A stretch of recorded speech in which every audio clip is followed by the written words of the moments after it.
Viața unui restaurant este plină de împliniri, însă și de pericole prezente la tot pasul. 60% dintre restaurante dau faliment în primele 9 luni de funcționare, iar motivele sunt câteva la număr. Un punct sensibil este acela al forței de muncă insuficientă și slab pregătită. Din acest punct de vedere, România trece prin cea mai mare criză a ultimilor 30 de ani. Exodul de resurse umane este atât de mare încât 99% dintre hotelurile și restaurantele de pe litoral susțin că încep noul sezon cu un deficit de angajați de cel puțin 50%. Un alt punct sensibil este cel al aparaturii.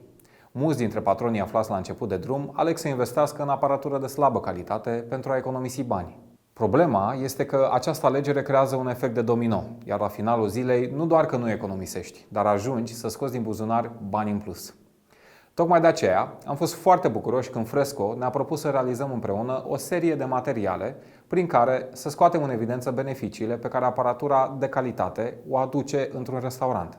Haideți să vedeți cum a decurs întâlnirea noastră cu șef Liviu Preda, care ne-a povestit mai multe despre importanța echipamentelor premium.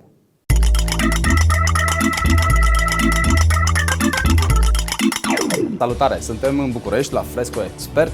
Astăzi ne jucăm cu câteva gadgeturi foarte interesante, echipamente de ultimă generație care ne simplifică munca nouă, celor care muncim în bucătărie, și mai mult decât atât scoatem pe mesele clienților noștri, scoatem produse de excepție cu ajutorul acestor echipamente. Primul aparat despre care vreau să vorbim este un cuptor, sau e puțin zis cuptor, este mai mult un gadget foarte interesant de la Alto-Shaam Vector se numește.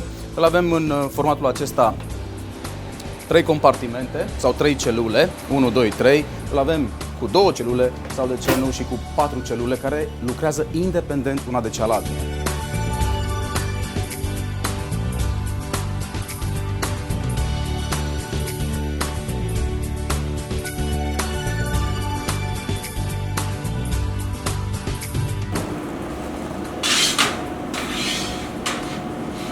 Excelent!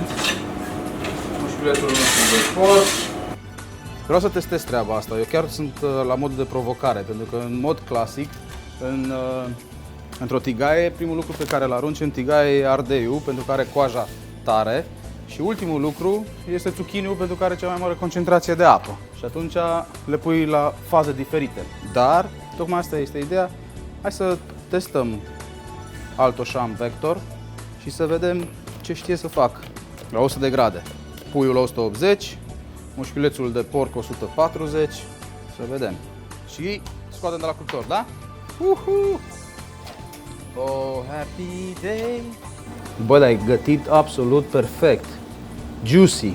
Deci vedem ce suculent e. Și până înăuntru, până în interior. Cât de gros e, am 3 cm de carne aici. Și totuși este gătit. Hai să scoatem și mușchiulețul de porc. Da. Lăsăm 30 de secunde să se odihnească. Până atunci numai bine că putem să punem legumele noastre. Da. Perfect gătite. Perfect gătite. Și acum mușchiulețul de porc.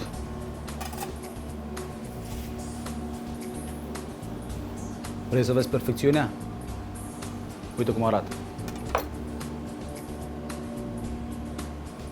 Asta înseamnă să lucrezi cu echipamente de calitate. Întotdeauna vei scoate produse de calitate.